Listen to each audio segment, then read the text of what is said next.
Ako po si kapatid na Florinda Alzona mula sa lokal ng Silang, distrito ng Cavite South, isang diakonesa at may katungkulan rin sa pananalapi. Nakatapos po ako ng Bachelor of Science in Information Technology and sa kasalukuyan po, ako po ay connected sa isang publishing company bilang project coordinator. Bago po ako naging Iglesia ni Cristo, ako po ay kaanib sa Romano Katoliko. Nung ako po ay miyembro ng Katoliko, ako po ay aktibo at miyembro ng kanilang choir. And also, I was a member of the Junior Catholic Women's League. Ngayon, tuwing may mga aktibidad, lagi po talaga akong nasa simbahan. May naging katipan ako nung nag-aral po ulit ako sa kolehiyo. Yung pong mga kamag-anak niya po ay miyembro ng Iglesia ni Cristo, pero siya po, yung naging katipan ko, hindi pa po siya Iglesia. Katoliko rin po. Kinasal na po kami. Yun po yung time na nung nasa kanila po kami, syempre sa kanila po kami nagstay. Dahil nga po mga iglesia po yung kamag-anak niya, ang pinupunta po doon ng mga manggagawa para doktrinahan, hindi po kami. Yung pong kasambahay nila. Actually, yung kasambahay nila. Kami po, hindi pa po kami interesado talaga kaming dalawa. Nung umpisa na pong doktrinahan, nung kasambahay nila, sabi nung manggagawa, ba't hindi kayo sumama? Pakinggan nyo lang. Makikinig lang naman kayo. Hindi naman porke nakinig kayo, Iglesia ni Cristo na kayo agad. Nung una po, yun po, sa madaling salita, nakinig rin kami. Pero hindi pa po kami kumbinsido. Nung sumunod na punta po, naglabas na po ako ng Bible ko. Actually, it was King James Version po, yung Bible na nilabas ko habang nagdodoktrina yung manggagawa. Tinitingnan ko sa Bible ko yung verse na sinasabi niya. Doon po nakikita ko, totoo nga, ba't hindi namin to sinusunod nung Katoliko ako? Ba't hindi pinapaliwanag nung pare? Hindi pa ako agad na convinced.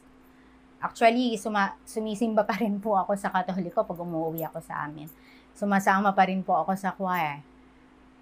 Hanggang sa tinanong ko po yung pare. May tinanong ako na, bakit po tayo kumakain ng dugo? Bakit po tayo sumasamba sa image? Sabi niya sa akin, huwag mo nang pakailaman yan. Ganun lang po ang sabi ng pare. Huwag mo nang pakailaman yan. Ang mahalaga, sumisimba ka, ganan. Nasama ka sa choir, gumagawa ka ng mabuti. Nung sinagot po ako ng pare na hayaan mo na yan, huwag mo nang pakailaman yan. Siyempre po, bakit ganon? Ayaw mo ipaliwanag sa akin yung totoo. Naguguluhan na po ako. Hindi po ako masaya sa sarili ko. Nanalangin ako sa Panginoong Diyos. Tulungan niyo po ako. Ituro niyo po sa akin kung ano ang tamang relihiyon. Sa madaling salita, tinuloy ko po yung pakikinig ko sa doktrina ng Iglesia ni Cristo. Napatunayan ko po sa panahon ng aking pagsusuri sa mga aral ng Iglesia ni Cristo na yun po ang tunay na relihiyon. Napatunayan ko na mali po ang sinusunod ng mga Katoliko talaga. Tulad nga po nung tinanong ko sa pare na bakit tayo kumakain ng dinuguan? Hindi niya masagot. Pero sa doktrina nasagot yun. Nasa Biblia nakasulat po. Sa makatuwid po, napatunayan ko na ang tunay na relihiyon o ang dapat na sinusunod natin ay ang mga aral na nakasulat sa Biblia. Kaya nung dumating na po ang panahon na ako ay bapautismuhan, I realized na ito na po ang sagot sa panalangin ko noon na ituro sa akin ang tamang relihiyon, ang tamang daan kung saan ako dapat pumunta. Kasi hiniling ko talaga sa Ama yun, ituro sa akin.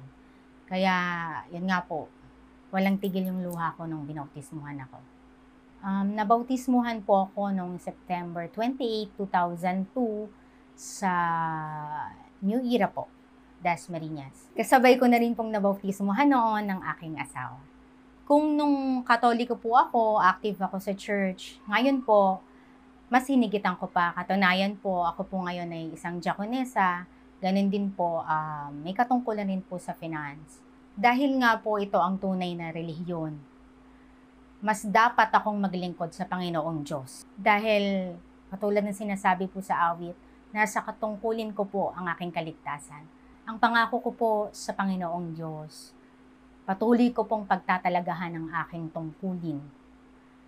At hinding-hindi po ako magtataksil sa Iglesia ni Cristo.